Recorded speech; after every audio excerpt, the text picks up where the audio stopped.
The Council's verdict, the great chamber of the Galactic Council, hung suspended in the void like a jewel among stars. Crystalline walls stretched upward into darkness, their surfaces alive with the shimmer of distant nebulae. 1,000 worlds had sent their representatives here, their voices echoing through translators that turned alien clicks, hums, and roars into comprehensible speech. At the center of it all stood Ambassador Elias Jacobs. He was alone. The human delegation had once numbered 30, diplomats, scholars, peacekeepers. Now they were gone, recalled weeks ago when the whispers first began, when the trade routes started closing, when the treaties humanity had spent decades crafting turned to ash overnight. Elias wore the formal gray coat of the Terran Diplomatic Corps, its silver threading catching the pale light. His hands rested at his sides, fingers loose, expression calm.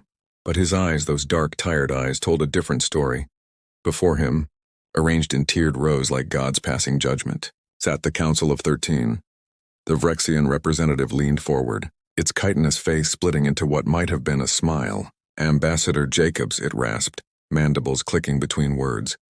You have served your species admirably. For this we thank you. A cold knot formed in Elias's chest. But the Council has reached a consensus, the Vrexian continued. The Terran Empire has grown problematic. Your expansion is unchecked. Your military presence concerning your refusal to share key technologies. It paused, head tilting. Unacceptable. Murmurs of agreement rippled through the chamber. The Calthene delegate rose next, its gelatinous form undulating with each syllable. We propose a restructuring of humanity's status within the galactic community. A return to oversight, to protection. Elias felt the weight of those words like stones dropping into deep water. Protection, he repeated quietly. Yes. The Vrexian's voice turned sharp. We propose reclassification. Humanity will be designated a restricted species, subject to council oversight and resource management. Your colonies will be redistributed, your fleets decommissioned, your borders opened. The chamber erupted in approving clicks, hums, and growls. Elias stood perfectly still. Around him, holographic projections flickered to life, maps of human space carved into sections, each labeled with the name of a council species. Earth itself sat at the center, a blue marble marked with red containment zones. You're carving us up, Elias said, his voice barely above a whisper, like cattle. Livestock require management, the Vrexian replied coldly. You should feel honored. Your species will be preserved, protected, fed. Laughter echoed through the chamber, cruel, alien, victorious. Elias closed his eyes. He thought of the colonies, of the children playing in domed cities on distant worlds, of the farmers tending crops beneath foreign suns, of the soldiers standing watch at the borders, believing, always believing, that diplomacy would hold. He thought of the treaties Earth had signed in good faith. The aid sent to the Vrexians during their plague years, the food shipments to the Calthene when their world starved, the open arms humanity had extended again and again to species that now laughed at their downfall. We came in peace, Elias said softly, and you will remain in peace. The Vrexian replied, as our responsibility. No. The word hung in the air like a blade. The laughter stopped. Elias opened his eyes. Something had changed in his expression, something cold and final. I was sent here, he said slowly, to give you one last chance, to remind you of who we were, to offer you mercy before what comes next. The Vrexian's mandibles clicked in amusement. Threats, Ambassador? From a declawed species? Elias smiled. It didn't reach his eyes. Not a threat, he said quietly. A warning. Behind him, the chamber's grand entrance hissed open. Figures stepped through, 20 of them, dressed in the same gray diplomatic coats as Elias.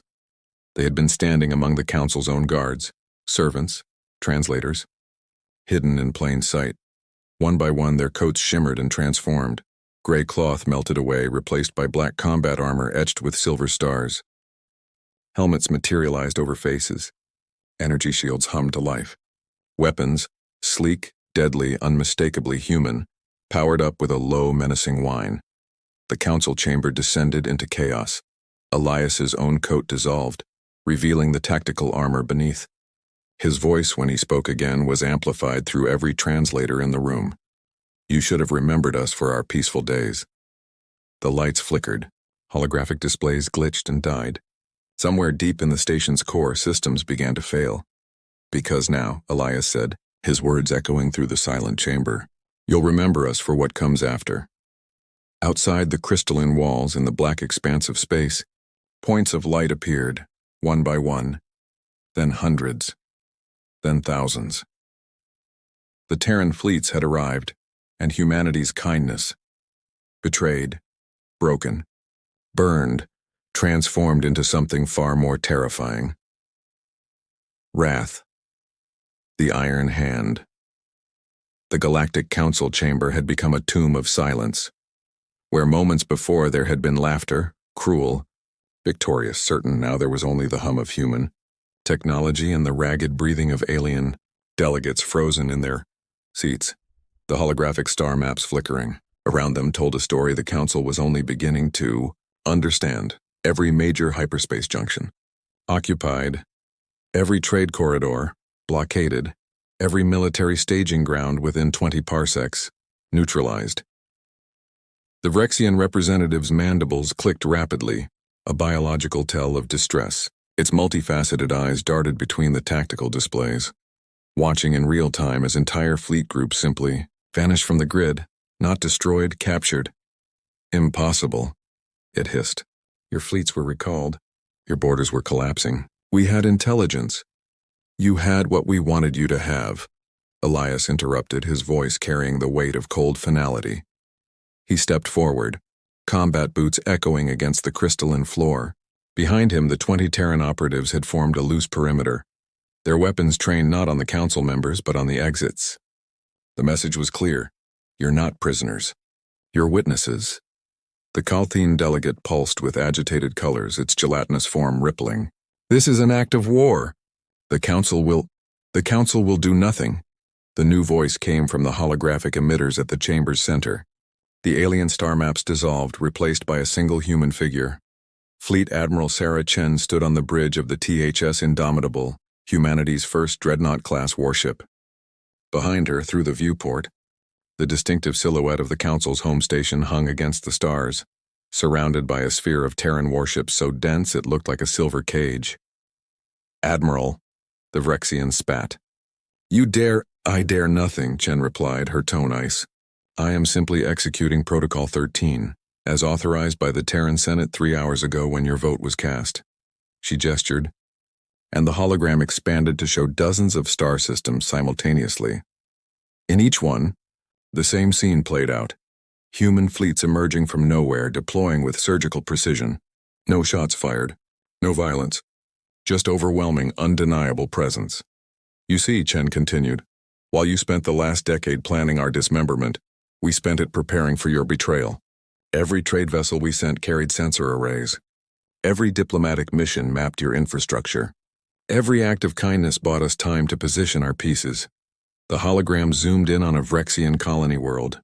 Human ships held position in high orbit, but the planet itself was untouched. Cities glowed peacefully in the night. Ships came and went from spaceports. Life continued, unaware. We could end you, Chen said quietly. Every world in this chamber has orbital space we now control. Every trade route you depend on passes through our guns. Every communication relay you use runs through our networks and has for months. The Calthene delegate shuddered. Then why haven't you? If you have this power, because we're not you. Elias's voice cut through the chamber like a blade. He had removed his helmet, and his face, weathered, tired, profoundly sad, looked upon the Council with something between pity and disgust. We could have struck first, he said. The moment we learned of your plans, we could have unleashed hell, burned your worlds, shattered your fleets, taken everything you tried to take from us. He walked slowly along the tiered rows of delegates, meeting each alien gaze in turn. But we gave you this chance, this moment. We came here one last time to see if you would choose differently, to see if the species we'd shared bread with, fought beside, mourned alongside, to see if any of you would stand for us when it mattered. His voice grew quieter, more dangerous. None of you did. The Sithran delegate, a crystalline being who had once called humanity brothers in exploration, wouldn't meet Elias's eyes. So now, Elias continued, You will learn what humanity becomes when its kindness is met with treachery. When its open hand is bitten, when its trust is shattered. He stopped at the center of the chamber directly before the Vrexian representative. You called us cattle, livestock to be managed. The tactical displays shifted again. Human fleet deployments reorganized in real time. Withdrawing from some positions, reinforcing others.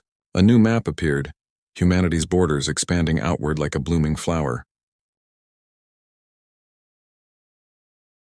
We are not cattle, Elias said softly.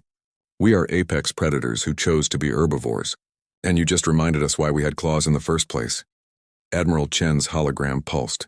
The Terran Empire is hereby withdrawing from the Galactic Council, effective immediately. All treaties are void. All agreements are terminated. All human space is now a sovereign exclusion zone. She paused, letting the words sink in. But we will not become conquerors. We will not raise your worlds or enslave your people. We will not become the monsters you tried to make us. The hologram zoomed out, showing the galaxy itself, a vast spiral of light and darkness. Instead, we will leave you to the galaxy you've created, a galaxy where the strong devour the weak, where treaties are lies and kindness is weakness, where trust is a fool's currency. New boundary lines appeared on the map, carving out a massive sphere of human-controlled space. This is the Iron Veil. Cross it, and you will be destroyed. Threaten any human world, and you will face annihilation. But stay beyond it, and you will never see us again. Admiral Chen's expression softened. Just barely, a flicker of the woman who had once believed in the Council's ideals. We came to the stars dreaming of fellowship. You taught us to bring guns instead. The hologram began to fade. Teach your children what you did here today. Make sure they know humanity offered peace. You chose war. And when we win wars, Elias added, his voice carrying to every corner of the chamber. We don't forget who started them. The hologram vanished. The Terran operatives began moving toward the exits, their formation precise, professional. No one tried to stop them. Elias was the last to leave. At the threshold, he turned back one final time. You wanted us to remember our peaceful days, he said. I hope you remember them too, because they're over. The chamber doors sealed behind him with a sound like a coffin closing. Outside, in the infinite dark, the Terran fleets began their withdrawal. A coordinated exodus that left the Council's territories intact but forever, shadowed by the knowledge of what humanity had become. And in the silence of the Council chamber, as alien delegates sat stunned among their broken dreams of empire, a single truth crystallized. They had awakened something that should have remained dormant, something that had once worn kindness like armor, something that now wore rage like a crown. The reckoning 6 months had passed, since the Council chamber fell silent. 6 months since humanity withdrew behind the iron, failed. 6 months since the galaxy learned what it meant to betray Earth. The Council convened again, but the grand crystalline chamber felt hollow now. Empty seats marked the absences, species who had tried to test the Veil's boundaries and found only swift, merciless annihilation. The Draxian Confederacy had sent a raid fleet toward a human mining colony. None returned. The Kashari Dominion attempted to seize a disputed system inside human territory. Their armada was reduced to debris in 47 minutes. Humanity kept its promise, cross the line and face extinction. But something else was happening. Something the Council hadn't anticipated. The galaxy was changing. The Vrexian hive world, Vrexia Prime High Counselor Threxus, stood on the observation platform of the central hive, mandibles clicking in agitation as he reviewed the latest reports. Trade revenue down 40%. Colonial production stagnating. Military readiness deteriorating, all because of the humans. They've done nothing, his military advisor chittered. They sit behind their borders silent. Yet our empire crumbles, Threxus understood. Before humanity's withdrawal, Terran merchant vessels had carried goods across half the galaxy. Human medical technology had kept the Vrexian plague seasons manageable. Human agricultural science had fed 36 worlds that couldn't sustain themselves. The Council had called it dependency. Humanity had called it friendship. Now it was simply kinda gone, the other species. Threxus asked, turning on each other. The Calthine seized former human trade routes. The Sithran are fortifying their borders against everyone. The small species, those who depended on Earth's protection, they're being conquered, absorbed, erased. Threxus's eyes reflected the cold starlight. Just as humanity predicted, the advisor's mandibles stilled. "Sir?" The human ambassador. His final words. Threxus pulled up the recording, watched Elias Jacobs' face as he delivered his warning. "We will leave you to the galaxy you've created, where the strong devour the weak." He knew, Threxus whispered. He knew we would turn on each other the moment humanity stopped being the glue holding us together. The Sithran crystal towers, Luminos Ambassador Seraphis, stood before the Sithran High Council, her crystalline form flickering with distressed colors. She had been one of the few who abstained from the vote 6 months ago. Not courageous enough to stand for humanity, but at least unwilling to stand against them. Now she wondered if that distinction mattered. "The refugees are overwhelming our systems," she reported. 17 species have sent delegations begging for asylum. Worlds that humanity once protected are falling to conquest. The Vrexians are expanding. The Calthine are annexing everything they can reach. The High Council's eldest member dimmed with sorrow. And the humans? Silent, unmoved. "We've sent envoys to the Veil. They're turned back without response." Not with violence, simply with a message. The Council made its choice. "Live with it," Seraphis pulsed with anguish. "We were fools. We saw humanity's kindness and mistook it for weakness. We saw their restraint and thought it was fear." "What do we do?" another counselor asked. "I don't know," Seraphis admitted. "But I know what we cannot do. We cannot ask for their help. That door is closed. We closed it."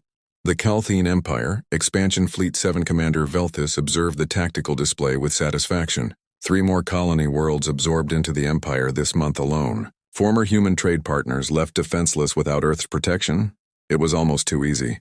"Sir," his second officer burbled, "long-range sensors are detecting something unusual." "What?" "Unknown vessels. Emerging from hyperspace at the system's edge." Velthus's form rippled with curiosity. "Configuration?" "Human." The bridge fell silent. "How many?" "1.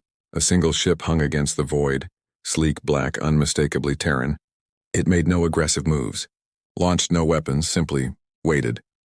Velthus opened a communication channel. "Human vessel, you are in violation of the Expansion Fleet's operational zone. Withdraw or—" "Commander Velthus." The voice was calm, female, utterly cold. "You are currently preparing to invade the colony world of New Haven. Population 200,000.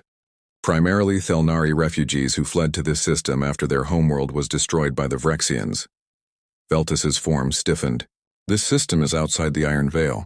It's not human territory.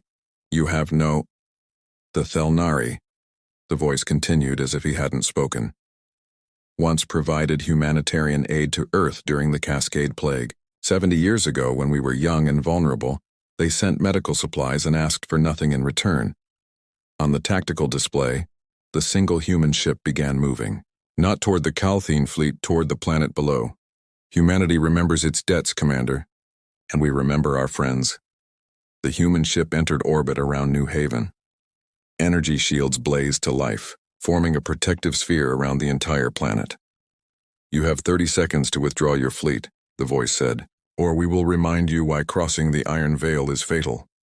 Velthus's instincts screamed at him to attack, to assert dominance, to call this bluff.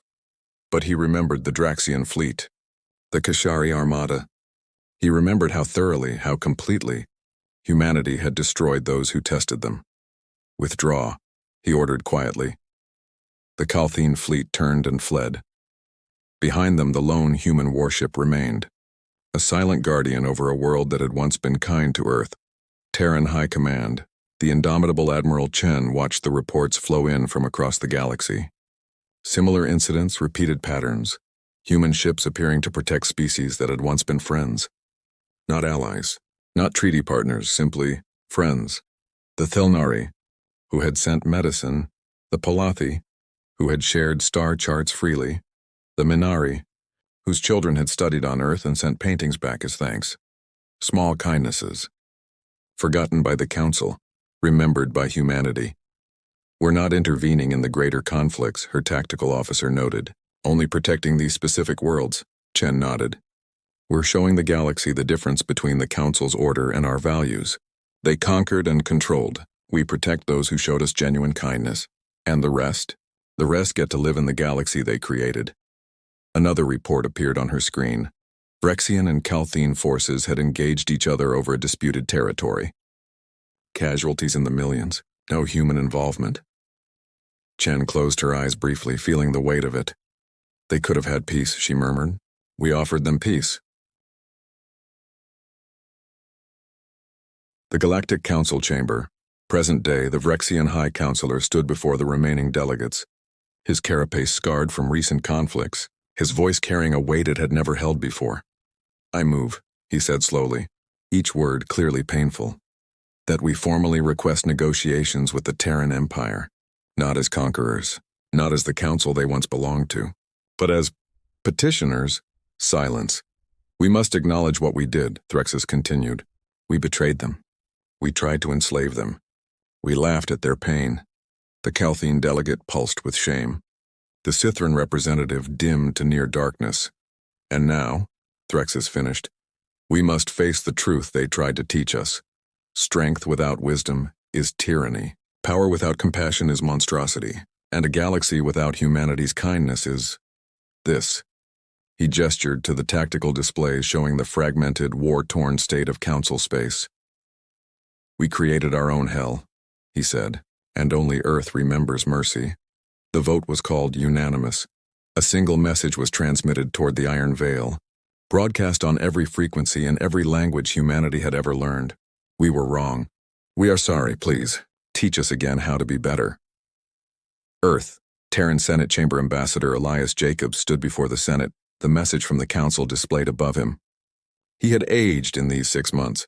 The weight of what humanity had become and what it had lost showed in every line of his face. What do we do? The Senate Majority Leader asked. Elias was quiet for a long moment. We remember, he said finally, that we withdrew not to punish, but to protect ourselves. We showed them our iron hand not out of cruelty, but out of necessity. He looked up at the message. But we also remember that we were kind once, and that kindness, betrayed though it was real. Are you suggesting we forgive them? No. Elias's voice was firm. Forgiveness must be earned. But I'm suggesting we don't become what they feared. We don't let their betrayal transform us into monsters. He straightened, the old diplomatic bearing returning. Send a response. Tell them negotiations are possible. But on our terms, behind our borders, under our conditions, and only if they prove, truly prove, they've learned why humanity's kindness was never weakness. The Senate voted. It passed. Epilogue. 1 year later. The new treaty chamber was built on neutral ground, a station constructed jointly by human and alien engineers. The delegation that arrived from the council was small, humble, stripped of the arrogance that had once defined them. Elias Jacobs met them at the airlock, no longer in combat armor, but in the gray coat of the diplomatic corps once more. The Vrexian representative bowed, a gesture his species reserved for the highest respect. Ambassador, Threxus said quietly, thank you for this chance. Elias studied him for a long moment, then extended his hand, the human gesture of peace. You betrayed us once, he said. It won't happen twice. But if you're truly willing to build something better, then maybe someday we can remember the peaceful days again. Threxus grasped the offered hand, and in that moment, in the space between species, between rage and forgiveness, between the iron fist and the open hand, humanity chose once more to hope.